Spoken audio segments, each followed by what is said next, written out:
अस्सलाम वालेकुम and hello everyone, welcome back to my channel. कैसे हैं आप सब? होप सो आप सब ठीक होंगे। आज जो है मैं प्री रमज़ान का होम डेकोर करने वाली हूँ और इसमें थोड़ा सा DIY भी करूँगी और साथ में मैंने कुछ शॉपिंग की है वो भी आपके साथ शेयर करूँगी और सिंपल सा मैं डेकोर करूँगी। उम्मीद है आपको अच्छा लगेगा। अच्छा लगे तो चैनल को लाइक सब्सक्राइब शेयर ज़रूर कीजिएगा। ये प्लांट मैंने अमेज़ोन से मंगवाया था। जब ये रिसीव हुआ ना तो इसकी ना हाइट बहुत कम लग रही थी, जबकि मैंने इसको जब ऑर्डर किया था तब इसकी हाइट 150 सेंटीमीटर लिखी हुई थी। तो मैं थोड़ी जो है कॉन्फिडेंट थी और मेरे हस्बैंड बोल रहे थे नहीं तुमने इतना छोटा प्लांट ऑर्डर कर दिया। लेकिन फिर जब मैंने उसको देखा ना उसके अंदर उसके लीव्स अलग से सेपरेट भी दिए हुए थे जिससे ना आप उसकी हाइट अपनी मर्ज़ी से इंक्रीज़ कर सकते हैं। तो यहाँ पे मेरे सारे बच्चे जो है प्लांट को अरेंज करवाने में लगे हैं। मैं खैर से और ये वीडियो पूरी एक दिन में नहीं बनी हुई, इस वीडियो में काफ़ी दिन जो है लग गए हैं। और क्योंकि डेकोर एक साथ नहीं हो जाता, आपको कुछ ऑनलाइन मंगवाना होता है, कुछ आप ऐसे रैंडम मार्केट से ख़रीद लेते हैं। और दूसरा ये कि मैं रमज़ान की तैयारियों में भी लगी हुई थी, फूड प्रेप्स में। तो इसलिए अब फाइनली सब चीज़ें कंप्लीट हो गई थी मेरे पास। तो फिर मैंने जो है इसके फ़ाइनल टचेस दिए हैं और आपको जो है मैंने इसकी वीडियो अपलोड करी हूँ।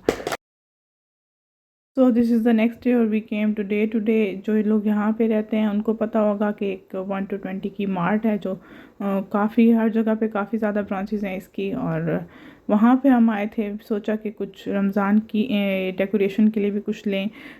बच्चे ऐसी डेकोरेशंस देख के ना बहुत ज़्यादा अट्रैक्ट होते हैं और बच्चे ये डेकोर देख के हमसे पूछ रहे थे कि किस चीज़ के लिए आप क्यों ले रहे हैं। तो मेन मकसद ही यही था कि थोड़ा बहुत जो है घर को सेट करें, बच्चों को बताएं कि माह रमज़ान है, ये एक स्पेशल मंथ है, हर तरह से उनको अवेयरनेस दें। क्योंकि हम यहाँ पे जब फॉरेन कंट्रीज़ में रहते हैं ना तो यहाँ ऐसे लगता है कि रोबोटिक सी एक लाइफ होती है, सुबह से लेकर रात तक आपका जो है एक टाइम टेबल होता है और उसी के अकॉर्डिंग आपको चलना होता है। तो इस तरह की छोटी छोटी एक्टिविटीज़ करने से ना बच्चों को भी पता चलता है और जो है एक डिफरेंट माहौल भी क्रिएट हो जाता है। तो बहरहाल यहाँ पे मुझे लाइट्स बहुत अच्छी लगी थी, स्टार और मून वाली लाइट्स, तो मैंने वो ले ली थी। काफ़ी वैरायटी थी कि आप सोच भी नहीं सकते। फिर मैंने एक ये वुडन रमदान मुबारक का बना हुआ था फानूस टाइप, ये भी मैंने लिया था। लेकिन जो है इसकी ना मुझे समझ नहीं आ रही थी इसको मैं कहाँ पे हैंग करूँगी। फिर इसको मैंने दोबारा रख दिया था। और कुशन्स इतने प्यारे प्यारे थे। बाहर जो है कुछ ही चीज़ें हमने लेनी थी वो हमने ले ली थी। फिर हम घर आ गए थे। घर आए तो हमारा एक और अमेज़ोन का पार्सल आया हुआ था और हम जो है अब उसको ओपन करके देख रहे थे कि क्या सब चीज़ें सामान कंप्लीट है या नहीं। क्योंकि आप ऑनलाइन शॉपिंग करते हुए ना थोड़ा सोचते हैं, दुबई में तो खैर नहीं सोचना पड़ता, लेकिन फिर भी ज़ाहिर है सोच समझ के चीज़ ली जाती है। ये वाली टेबल जो है ना सेम इसी स्टाइल की ना हमने डेन्यूब होम पे देखी थी और वो कार्ट में डाल रखी थी कि इस टाइम पे ना हमने इसको ऑर्डर करना है। और जब तक हमने ऑर्डर करना था तो वो आउट ऑफ स्टॉक हो गई। फिर जो है काफ़ी ज़्यादा मेरा मूड थोड़ा सा ना ऑफ हो गया था। वो इसलिए कि मुझे ऐसी ही टेबल चाहिए थी जिसके कॉर्नर्स ना हो। पहले हमारी कॉफ़ी टेबल थी वो 4 कॉर्नर्स वाली थी, तो बच्चों को इतनी ज़्यादा लगती थी ना, बच्चों को काफ़ी चोट लगती थी उससे। अब काफ़ी ज़्यादा हमारा मकसद ये भी था कि हर चीज़ बच्चों के हिसाब से हम सेट करें, बच्चों की पहुंच से कुछ डेकोरेशन पीसेस वगैरह दूर हों, उन्हीं के हिसाब से जो है हम अपनी सारी सेटिंग करें। ज़ाहिर है जब हम कंफर्टेबल नहीं होंगे, बच्चे कंफर्टेबल नहीं होंगे तो जो है सही से आपका टाइम स्पेंड नहीं होता। तो बहरहाल ये एक सोफ़े का कपड़ा लिया था और इस कपड़े ने जो हमें खपाया ना, पूरी वीडियो में इतनी मैंने काट काट के वीडियो डाली है ना, इतनी देर हमें लग गई थी। ये एक सोफ़े का कपड़ा जो है इसका कवर चढ़ाते हुए हमें समझ नहीं आ रही थी। एक बार हमने इसको एक साइड से चढ़ाया तो ना वो फिट नहीं हो रहा था, फिर हमने इसको दूसरी साइड से भी चढ़ा के देखा, फिर भी फिट नहीं हो रहा था। हालांकि इसके ऊपर लेंथ वेट सब कुछ सेम लिखा हुआ था जितने हमारे सोफ़े की थी। बहरहाल फिर इसकी सिलाइयाँ देख देख के कि कौन सी जगह पे कहाँ पे फिट बैठेगा, फिर हमने इस सोफ़े के कवर को चढ़ा तो दिया, लेकिन फिर भी इसके अंदर ना चुनट आ रही थी। इसके ऊपर चढ़ भी गया था उसके बाद भी फिर इसकी समझ नहीं आ रही थी अब इसको कैसे फ़िट करें। हम ऐसे ही लगे हुए थे। इसको एकदम से वकास के माइंड में आया कि जब हमने इस कवर को खोला है ना तो इसके अंदर ना कुछ फोम टाइप लॉन्ग स्टिक्स थी।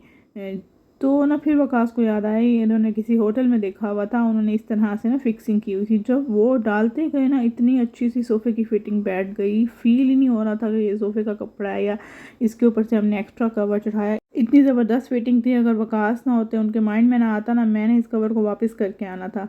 और ये जो है ना क्यूट सा आपको कुशन कवर नज़र आ रहा है, तो ये मैंने होम बॉक्स से मंगवाया था और ये जब मैं मंगवा रही थी ना, ऑर्डर कब से किया हुआ था और कब से इसका बॉक्स आया हुआ था, जिसमें थोड़ी सी चीज़ें मैंने ली हुई थी, बस टाइम नहीं बन रहा था और इसको डेकोर करूं। तो बस एक मैंने जो है लीफ़ी कुशन कवर मंगवाया और एक मैंने जो है मोटिवेशनल कोट्स लिखी हुई थी। अब ये है जी कल का दिन। कल मैंने जो है बहुत ज़्यादा काम किया था और ये मेरी लिस्ट में था कि आज इसको मैंने कंप्लीट करना है। तो ये दोपहर का टाइम है और ये कलर्स वगैरह मैं लेके आई थी उस दिन जब हम शॉपिंग करने गए थे, और कैनवास काफ़ी टाइम से मैंने ले रखा था और कलर्स की वजह से ही वो रुका हुआ था। मुझे और कलर्स कोई मिल नहीं रहे थे, यही वाले शेड मिले थे मुझे। इससे भी ज़्यादा वैरायटी वाला पैलेट एक्चुअल में चाहिए था, लेकिन जो है ये जो बच्चे नॉर्मली यूज़ करते हैं ना एक्रेलिक पेंट, ये लेकर आई थी। तो मेरे पास एक मेयोनीज़ का जार पड़ा था, उसके ऊपर ना मैं पहले ब्राउन कलर कर रही हूँ। तो मैंने एक कोटिंग ऐसे लाइट सी जो है कर ली थी, 3 कलर मिक्स कर लिए थे क्योंकि मुझे बहुत ज़्यादा डार्क ब्राउन नहीं करना था उसको, मैंने उसको थोड़ा सा खिला खिला ब्राउन रखना था। तो इसलिए मैंने उसके अंदर येलो मस्टर्ड सा शेड था, पिंक था और ब्राउन, इन तीनों को मिक्स किया था। तो बहुत अच्छा सा एक शेड बन गया था जो वुडन टच दे रहा था उसको। बहरहाल उसको मैंने कलर करके रख दिया था। तो जब तक वो ड्राई हो रहा था, यहाँ मैं कैनवस उठा आई थी और एक शुक्र है मेरे पास टेप थी, मैं टेप लेना भूल गई थी। तो मेरे माइंड में था कि घर पड़ी अच्छी खासी होगी।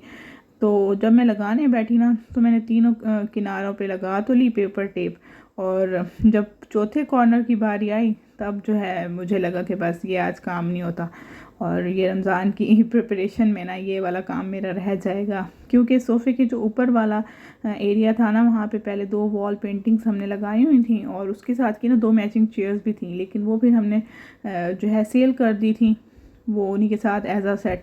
तो अब मुझे ख़ुद जो है कुछ अच्छा सा बनाना था, इसलिए मैं ख़ुद पेंट कर रही थी। तो बस यहाँ पे ना मैं पहले बच्चों को सुला के आई थी, सोचा था सारा काम कर लूँगी, बच्चे फिर जागेंगे। बच्चे तो 15 मिनट के अंदर जाग गए। तो जिस वक्त तीनों बच्चे मेरे आसपास बैठे हैं, इतना मुश्किल से मैंने उनको मैनेज किया। और दूसरी चीज़ ये थी पेंट वाली कि किसी ने आपको कहीं से हिलाया है, कोई बच्चा गिर गया, पेंट के ऊपर गिर गया, हाथ लगा दिया कुछ डिफरेंट कलर का।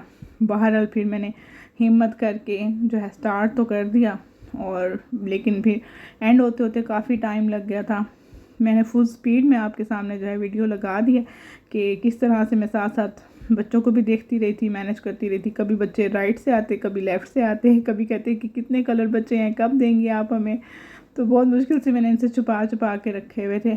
मैं जो है ना एक कलरफुल सा लीव या फीदर टाइप बनाने वाली थी, और उसके लिए मैंने पहले फिर एक दफ़ा पेंट करके ना नीचे जो जो कलर्स मैंने लगाने थे उसकी बेस बना ली थी, फिर उसको ड्राई होने दिया था। अब उसके ऊपर मैंने पेंसिल से ड्रॉ कर दिया है, जस्ट हिंट के लिए, ताकि जो है मुझे पता हो कि यहाँ से मैंने बेस लेनी है इसकी। तो बस यहाँ पे मैंने जो है बनाना शुरू कर दिया था इसको दोबारा से, और डिफरेंट कलर्स लेके ना मैं एक कहीं पे मर्जिंग कलर्स डाल रही थी और कहीं पे कुछ। अभी मेरे पास ना वाइट कलर काफ़ी कम था, मुझे वाइट कलर काफ़ी ज़्यादा चाहिए था, लेकिन फिर भी जितना था ना उसको मैंने एंड तक निचोड़ के ना उसको मैंने यूज़ किया है। और काफ़ी मुझे लग रहा था कि कुछ पार्ट रह जाएगा। फिर जब जो है हस्बैंड भी मेरे आ गए थे शाम में, और पेंटिंग भी मेरी तैयार हो गई थी, उनको तो बहुत पसंद आ रही थी। और मैं पहले बहुत ज़्यादा करती थी ऐसे काम। अब जो है ज़ाहिर है मेरे 3 बच्चे हैं माशाल्लाह से, और तीनों के साथ जो है काफ़ी टफ़ रूटीन होती है मेरी। तो मैं भी बना के ना काफ़ी खुश हो रही थी कि इतने अरसे बाद जो है मैंने ये काम किया है। पहले जो है मेरे लिविंग रूम की ना थीम थी ब्लैक रेड, इस तरह की थीम थी। तो इस दफ़ा मैंने वाइट और बेज इस तरह की थीम रखी थी। बच्चों के साथ वाइट और बेज को मैनेज करना भी काफ़ी मुश्किल होता है, लेकिन ये इससे आपका रूम का लुक बहुत अच्छा आता है और रूम खुला खुला लगता है। तो बस मैंने सोचा था पेंटिंग जो भी बनाऊँगी ना वो थोड़ी कलरफुल बनाऊँगी। अब ये वाला आप शेल्फ़ का कॉर्नर देख रहे हैं ना, ये शेल्फ़ कॉर्नर ना मैंने शेल्फ़ फ्री कर दिया। शेल्फ़ कैसे फ्री किए, पहले ये वाले जितने भी डेकोरेशन पीसेस थे ना, इनको मैंने उस शेल्फ़ पे रखा हुआ था, लेकिन मेरे बच्चे जो है उसके ऊपर खड़े हो जाते थे और मुझे डर लगता था शेल्फ़ गिर ना जाए या कुछ चीज़ें उठाकर तोड़ ना दें। तो बच्चे मुसलसल वहीं पे होते थे, और अब 2 टोडलर थे ना माशाल्लाह मेरे, तो मैं दोनों को जो है मुश्किल होता है डील करना। तो मैंने जो है वो सारे डेकोरेशन पीसेस उठा के और हैंगिंग शेल्फ्स ले लिए हैं और उनको ऊपर हैंग कर दिया। तो ये आपके लिए बहुत अच्छी टिप है, अगर बच्चों वाला घर हो ना तो नीचे ऐसी ग्लास की चीज़ें या चुभने वाली या टूटने वाली चीज़ें ना रखें। अब है कर्टन चेंज करने की बारी। कर्टन जो है पहले मैंने डल गोल्ड से कर्टन लगाए हुए थे, ये ना मैच थे पहले, जो डाइनिंग एरिया की थीम थी ना वहाँ पे गोल्डन प्लेस मैट्स थे तो उनके साथ बहरहाल मैच किए हुए थे गोल्डन वॉजीज और इस तरह से करके। अब जो है मैंने बेज सोफ़ा रखा हुआ था तो मैं बेज कर्टन ही मैंने मंगवाए थे और यहाँ वकास मुझे डांट रहे थे, मुझे कहते कि जब मैं हूँ अंदर बैठा हूँ तो मुझे बुलाओ, इसको जो है मैं लगा दूंगा। तो फिर बहरहाल वो उन्होंने सेट कर दिया था। और ये मैंने एक प्लांट बास्केट ली थी क्योंकि प्लांट की बेस पे ना ब्लैक सा जो एक प्लांट पॉट होता है वो रखा हुआ था, तो ये थोड़ा इससे इसका लुक भी अच्छा आ जाएगा और ये काफ़ी इजी हो जाएगा प्लांट को इससे ना मूव करना। और जो वाज मैंने पेंट किया था वो भी ड्राई हो गया था। और ये जो फूल है ना इनके ऊपर आपको मट्टी नज़र आ रही होगी, ये अजान के पैदा होने से पहले लिए थे। एक मार्ट बनी थी हमारे घर के पास ही, उधर इतनी अच्छी चीज़ें मिल जाती थी ना, वहाँ से ही मैंने लिया था और बड़ी रीज़नेबल प्राइस में।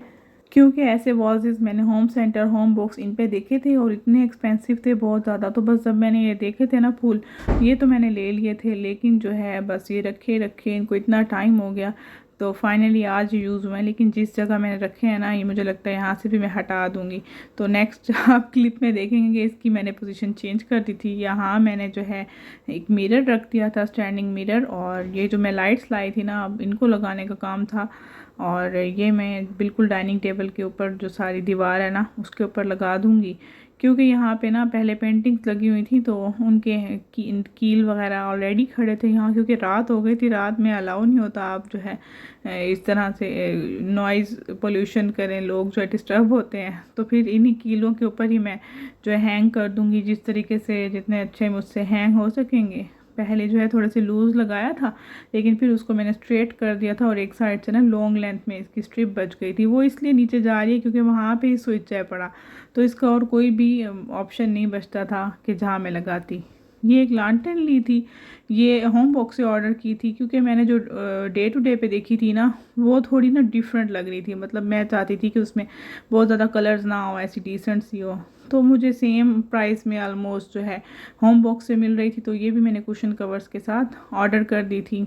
तो इसकी लुक भी बहुत प्यारी लग रही थी, इतना छोटा सा क्यूट सा लग रहा था ना, उसके अंदर मैंने कैंडल्स रख दी थी और ऐसे इसकी बहुत प्यारी सी जैसे कुंडी होती है ना दरवाजे की वैसे बनी हुई थी और बहुत खूबसूरत माशाल्लाह लग रहा था। और ये थी अब यहाँ इस एरिया की लुक, और लाइट्स के इतने सारे मोड थे ना बहुत ज़्यादा। मैं तो सोच रही थी कि इसको एक ही मोड पे सेट करती हूँ लेकिन वो खुद ही ऑटोमेटिक उसके मोड चेंज होते जा रहे थे। यहाँ डिफ्यूज़र भी ऑन कर दिया और इससे अच्छी सी फ्रेगरेंस रहेगी। जो कैंडल्स है ना वो भी फ्रेगरेंस वाली हैं, उससे बहुत अच्छी फ्रेगरेंस होती है। अजवा की बातें सुने आप। अजवा रमज़ान मुबारक। अभिया और अजान तो सो गए थे और अजवा को तो नींद ही नहीं आ रही थी, उसने सारे काम मेरे साथ करवाने होते हैं। और ये जो है इस वक्त पूरी लुक आ रही थी और मैं उसको रमज़ान मुबारक बोलने का कह रही थी और वो कह रही थी ला इलाहा इल्लल्लाहु उसको बस यही याद आ रहा था। तो बहरहाल फाइनली जो है इतना मुश्किल तो नहीं था ये काम, लेकिन जो है काफ़ी दिनों से पेंडिंग था थोड़ा थोड़ा करके कुछ चीज़ें लगाने वाली। फाइनली आज जो है कंप्लीट हो गया अल्हम्दुलिल्लाह। माह रमज़ान की बरकत से जो है काफ़ी खूबसूरत सा और कोज़ी सा जो है सारा एनवायरनमेंट लग रहा है।